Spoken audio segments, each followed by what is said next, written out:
What is good, everybody? We back. It's your man Davion Ross the Boss. We're back here in March.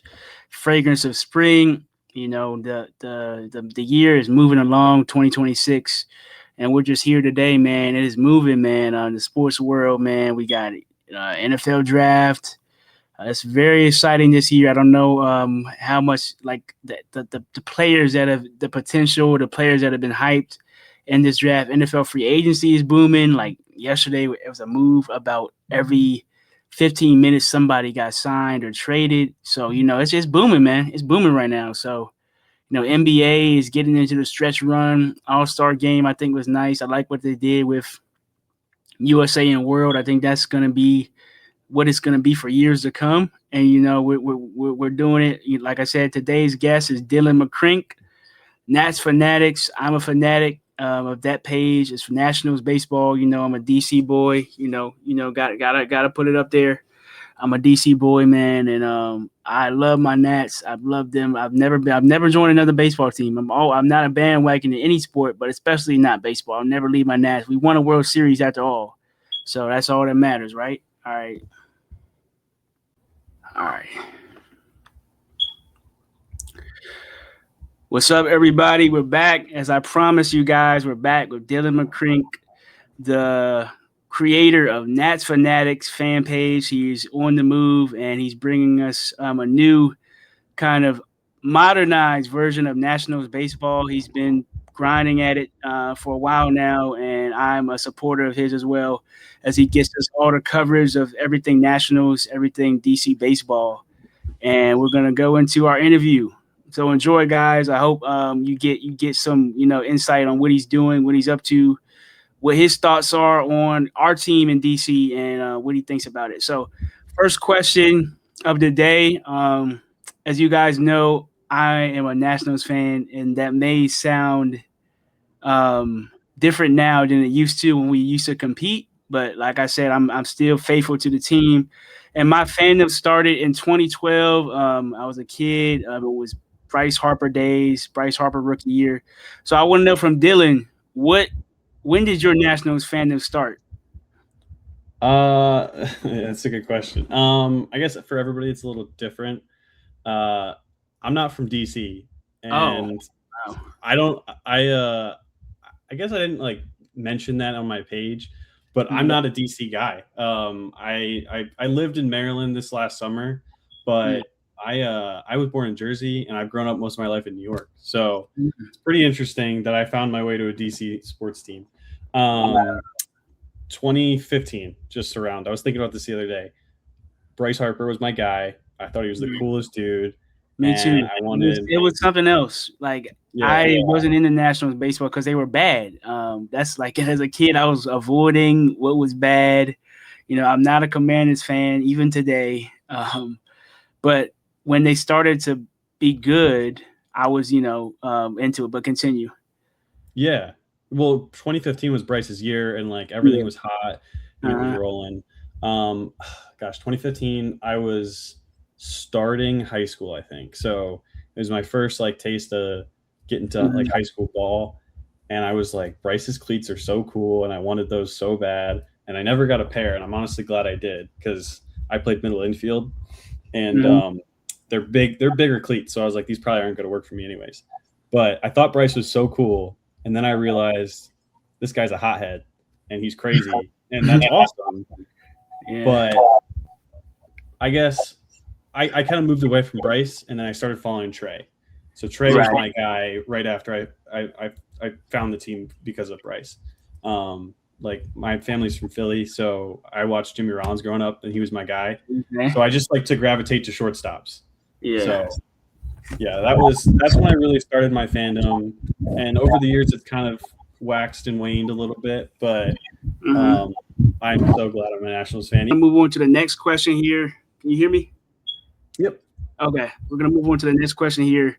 Like I said, I was into the Nats as well during that time, and it was a good time, a good moment for DC. But next question about Dylan. I've been mentioning that he's on the grind right now. He started Nats Fanatics, and with Masson out, the Nationals.TV, the Washington Post, which I grew up, going to Sunday morning breakfast and reading the newspaper is gone. So how have you been patient with NatsFanatics, and how have you um, stayed on your grind? Well, yeah. I mean, social media is a tough landscape. Breaking news is a tough landscape, tough business to be in, with so many other competing entities out there.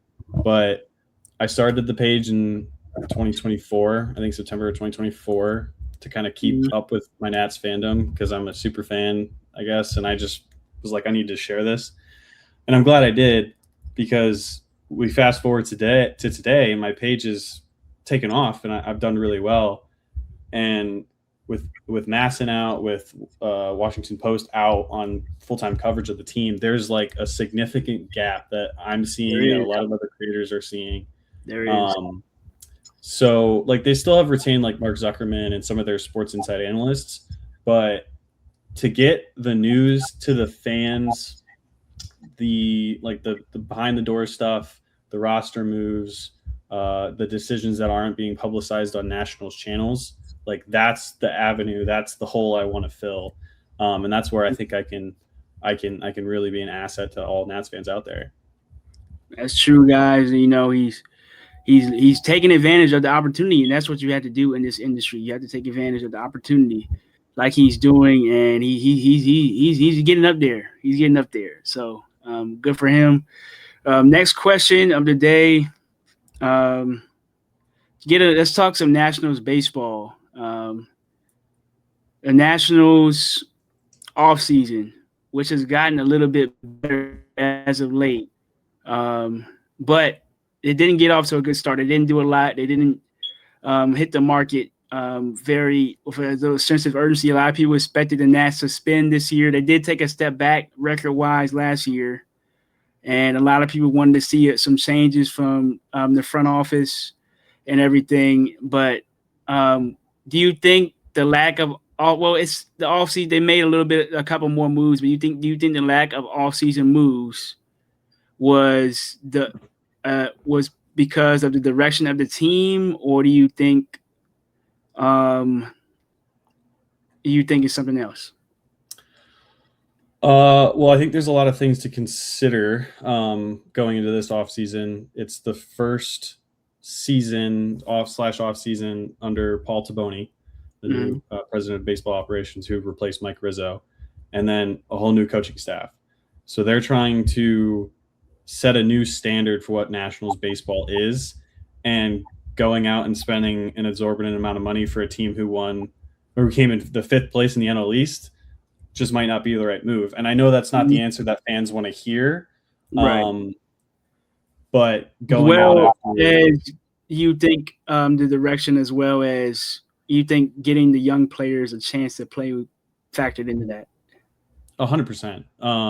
Because that's what I've been thinking. And I've been trying to tell my dad, if they sign these guys in free agency who are veteran, decent, they're not even big names, those guys are going to expect to play baseball. They're not going to sit behind Brady House or Dalen Lau. So continue.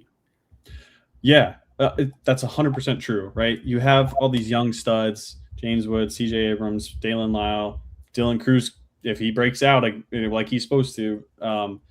You have all these guys that have all-star level, not even ceilings, like they're award level, like they could be competing for MVPs, Gold Gloves, Silver Sluggers, but they should be also level players. So if you stunt their growth by going out and signing some random outfielder that's going to take away time from them, it doesn't benefit the team. And I know we're in a struggle right now.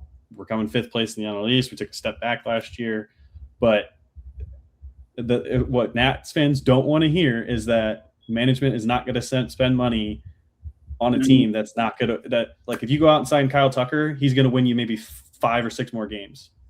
So you need to build that system up. And I think that's what Paul Taboni is trying to do. Don't get me wrong. The shock factor of Mackenzie Gore's trade hit me pretty hard. I did not think we were moving on. Yeah, that I mean, I wasn't as much shocked with that. I knew they were going to trade somebody. I was hoping it wasn't Abrams or Wood. And just because I like Gore, I like what he was, but it just was kind of inconsistency for me. Though he was still, he wasn't in his really prime yet. It was just kind of inconsistency for me. But I was kind of okay with it. But he might be something good in Texas, so really good. Yeah, I think it's the big thing. Like, he had a great year. His stock is really high. He's an all-star level pitcher. And if I'm correct, he has one more year of arbitration after this. So somebody's going to have to pay him. And I don't think Paul Taboni wanted to do that if the deal was right and that he found with Texas. So maybe he thinks that the team might not be in the competitive window in the next year or two when Gore's contract is ready or he's going to hit free agency. So he's like, all right, might as well move on and build that farm system up, which he did. Okay. Next question about the Nats.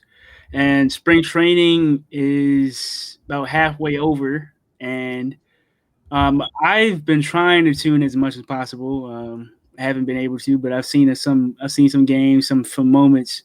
Who do you think has had the best spring training for the Nats? And do you think they have one of the players who are younger players who has impressed the most in spring training, and one of the players who has a shot at the opening day roster who is not is maybe expected to be? Okay, I'm kind of a cheaty answer. Harry Ford, and he's had a pretty good spring training, but his World Baseball Classic performance, has been great. Sir Harry. Yep, exactly. So I think his stock has risen so high where in my mind, I'm like, well, crap, does he start over Kabert? Like, are we having that conversation right now? Or are they going to work him into a gradual process? But I think he's got to make the roster. I feel like he cannot be. He's got to at least be the backup catcher. Oh yeah, with the catching depth now, like Riley Adams isn't even on the 40-man roster, so I think it's Kabert, Harry Ford, and Drew Millis. Like, Harry Ford has to make this roster 100% of the time.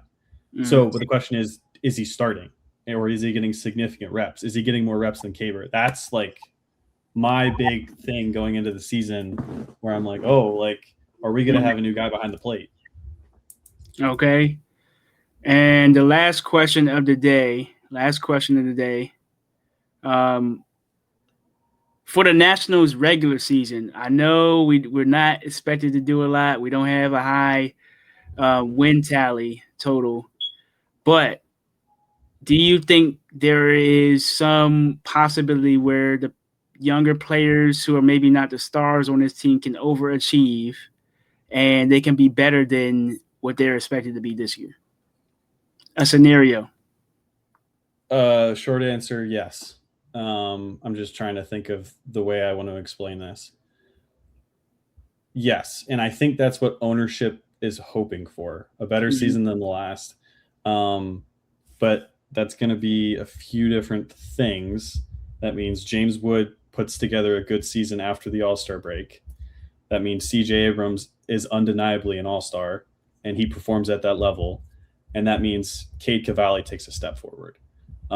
We haven't seen a healthy season out of him yet, but he's been almost pretty much confirmed to be the opening day starter.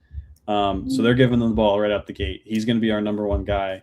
If he can take a step forward and you have producers like James Wood, CJ Abrams, Cade Cavalli, Dylan Cruz takes a step forward, and the team does overachieve. Let's not forget Brady House. I mean, he's looked great this spring. The question is, can it go into the regular season? Because I think he's been the best hitter in spring training. So yeah. I mean, he showed off that home run pop in Rochester like all year long, and if he can translate that over to this season, and his defense is superb. I mean, I think he's going to be close to an all-star level shortstop. Maybe not this year, but the next, if he can continue the trajectory he's on. But if all those guys do their jobs and play well consistently, right? It's a 162 game season. If they play well consistently, I think that turns the tide for conversations in that front office. Personally, from my standpoint, if we are a 500 ball club by the end of the All-Star break, I will be very optimistic that 2027 will be a competitive year. Thank you, Dylan. It's been nice, man. I love what you're doing with NatsFanatics. I'm very hip with everything you're doing. I'm very up to date with everything you're doing. So thank you, Dylan, and continue the good work. Giving us Nationals baseball modernized on IG. Of course, we'll do. I'm just happy to put out Nat's information, and I hope everybody loves the game, loves this team as much as I do. Okay, thank you. Yep, have a good one. All right, guys. That was Dylan Mccrink. I hope you enjoyed the video. Like and subscribe. We're on the move. Like I said, we're going bigger. We're going bigger and better with the guests. Go big or go home. So every time, I'm a good guest on here. You better believe it. So, I hope you enjoyed him, man. He's working hard, and I'm just admire, just taking advantage, man. That's what he's doing. And with NatsFanatics on his page, follow him at NatsFanatics on IG. This has been Ross the Boss. I hope you enjoyed. Peace.